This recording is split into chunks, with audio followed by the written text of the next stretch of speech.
अस्सलामुअलैकुम दोस्तों, मैं हूं असलम आलम और आप देख रहे हैं गल्फ एक्सपर्ट। दोस्तों, इस वीडियो में कतर के बारे में कुछ लेटेस्ट अपडेट आप लोगों के साथ में शेयर करने वाला हूं, तो इस वीडियो को लास्ट तक ज़रूर देखें। आप लोगों के साथ में आगे एक वीडियो शेयर करने वाला हूं जिसे देखकर आप लोगों की आंखें फटी की फटी रह जाएंगी। तो इस वीडियो को हम कंटिन्यू करते हैं। दोस्तों, कतर में आने वाला अक्टूबर 2 अक्टूबर 2023 से लेकर के 28 मार्च 2024 तक के लिए दोहा एक्सपो 2023 का मेला सजने वाला है, जिसकी तैयारी शुरू हो चुकी है। यहाँ आप स्क्रीन पर देख सकते हैं, ये मेट्रो स्टेशन का फोटो है जहाँ पर आप लोगों को दोहा एक्सपो 2023 का बैनर या ये के लोगो आप लोगों को वॉल में यहाँ पर दिखाई पड़ रहा होगा।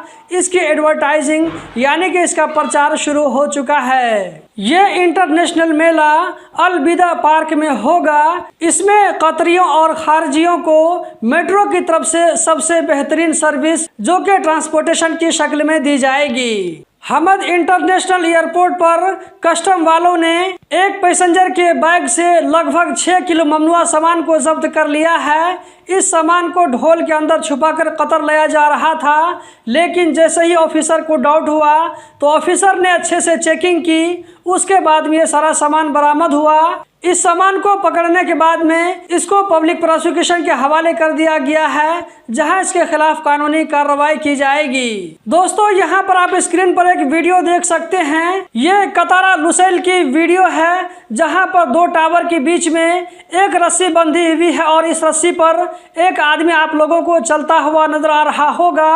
रस्सी की मोटाई 2.5 सेंटीमीटर बताया गया है। 2 टावरों के बीच की दूरी 150 मीटर से ज़्यादा है, जबकि इसकी ऊंचाई 185 मीटर से ज़्यादा है। इस पर चलने वाला आदमी कोई मामूली आदमी नहीं है, बल्कि इसका नाम जॉन रोस है। वर्ल्ड में रस्सी पर चलने वाला चैंपियन। आप लोगों ने कभी न कभी अपने आंखों से या ये के फोटो या वीडियो में आप लोगों ने देखा होगा एक टावर जो कि चांद के शेप में बनाया गया है। तो इसी के दोनों सिरे में रस्सी को बांध करके ये कारनामा अंजाम दिया गया है। अगस्त के महीने में कतर में प्रीमियम पेट्रोल की कीमत में 5 दिरहम की कमी की गई है। बाकी सुपर पेट्रोल और डीजल की कीमत पहले की तरह है। इसमें किसी भी तरह की कमी और बेशी नहीं की गई है। हमद जनरल हॉस्पिटल के बारे में एक बड़ी खबर है, वो ये कि हमद जनरल हॉस्पिटल को मेंटेनेंस काम के लिए 2 सालों तक के लिए बंद किया जाएगा।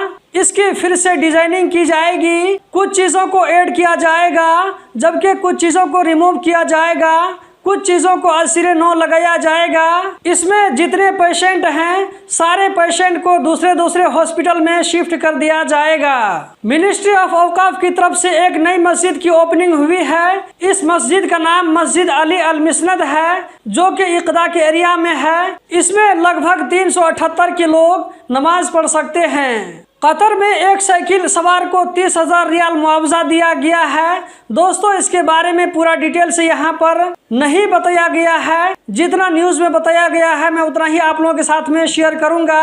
तफसील के मुताबिक एक ड्राइवर जो कि नशे की हालत में गाड़ी चला रहा था, उसने एक साइकिल सवार को टक्कर मार दिया। इसके नतीजे में वो साइकिल सवार जख्मी हो गया। जब इसका मामला कोर्ट पहुंचा तो कोर्ट में वहां पर यह डिसीजन लिया गया कि ड्राइवर को 2 महीना के लिए जेल और 10,000 रियाल का जुर्माना उस पर दिया गया, जबकि साइकिल सवार को 30,000 रियाल मुआवजा के तौर पर दिया गया। MOI कतर की तरफ से कहा गया है कि मेट्रास2 के जरिए नशा से रिलेटेड कंप्लेन कर सकते हैं। अगर अपने आसपास में इस तरह का कोई इलीगल एक्टिविटी देखते हैं, नशा वाला कोई धंधा देखते हैं, तो आप मेट्रास2 के जरिए इसके बारे में गवर्नमेंट को कंप्लेन कर सकते हैं। इसके बारे में राज रखा जाएगा, आपका नाम सामने नहीं आएगा। तो दोस्तों, यही थी आज की वीडियो। उम्मीद करता हूँ ज़रूर पसंद आई होगी। इस वीडियो को लाइक करके आगे ज़रूर शेयर करें। इस वीडियो को देखने का बहुत बहुत शुक्रिया।